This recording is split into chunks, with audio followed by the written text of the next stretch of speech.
Hello everyone, this is Iron Will Becker, and I want to thank you for watching my video today. This is the Turning Leafs introduction, and this video coincides with the introduction to my book and talks about some different things that are designed, that I used in my life, that are designed to help you turn over a new leaf. Now, the first thing I want to talk about is a story that I call Roses and Thorns.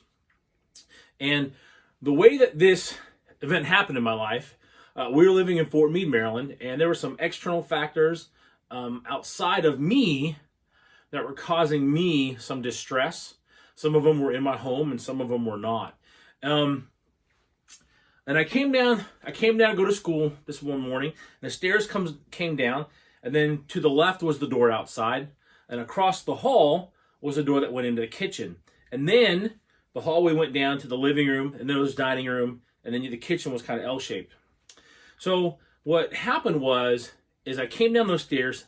My mom had already locked the front door, and she was not going to let me leave until we talked about what was going on, what I was struggling with. So I tried to get away from her. My goal was to go around the bottom floor of the house and come back out the front door. What she had done was she had locked that door that went into the kitchen that was across from the stairs, and she caught me. She followed me around and caught me right in front of our washer and dryer, trying to get that door unlocked. She kind of half hugged me, half tackled me to the ground. And what she did is she told me how much she loved me. And she told me that she understood that some of the things that were going on in our house and that were going on outside were affecting me. And that she was really concerned about how I was handling those things. And over the course of the conversation, she taught me this principle of taking the roses and leaving the thorns. And what that comes down to is this. She said that, Will, your dad and I aren't perfect. We make mistakes. You're going to find that many people are imperfect in life. But what you can do is find the roses, the good things that they're good at, or the things that they're good at, and take those examples, those good examples, and learn from them. To, okay, your dad and I are good at this, learn this. Your dad and I are bad at this, don't learn this from us. And then once I've learned what I could from my mom and my dad, she then encouraged me to go out and look for other examples. Be it in church, be it in school, be it in books or in lecture series, whatever the case was, that I could then start pulling those roses to myself and growing myself as a person. And while I grew up as a Christian, and Christians are taught to follow Christ, sometimes you don't understand as a teenager and a kid that you have to grow and change and develop. And so what happened is it took me a little while to understand that and to start getting those roses and start understanding, like, okay, how do I learn from that person by watching their example? Because not always can you talk to somebody and ask them, well, how did you do that? How did you not get upset with this person? Or how did you handle this situation with grace?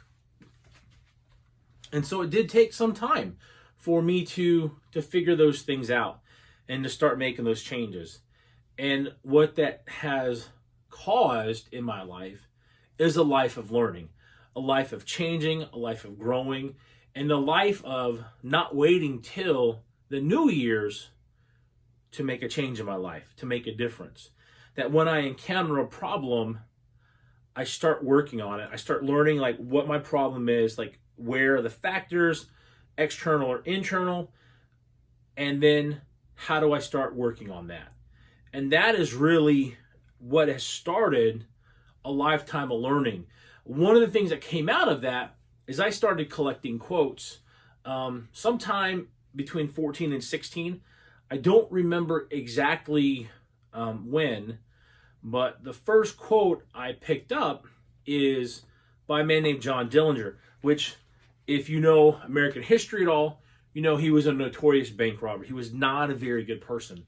But the quote I took from him as a rebellious teen was, never let them make you crawl. And what that did is it gave me a little bit of encouragement to start working on myself and to start not allowing external factors to affect me. Over the years, that has changed and that's grown. And I don't look at that quote in the same way. What I look at it now is internally. I look at myself. What can I change? What can I do to make myself better as a person? No, not better than you, not better than the next person, better than I was yesterday. Because one of the things that you'll learn in this life, as you study other people and as you watch them, as you learn, that you will always find somebody who is better than you at something. And if you take the time to learn and watch them, you might be able to adapt some of what they have for yourself. To pick that rose, so to speak, and add it to your bouquet that makes you a better person.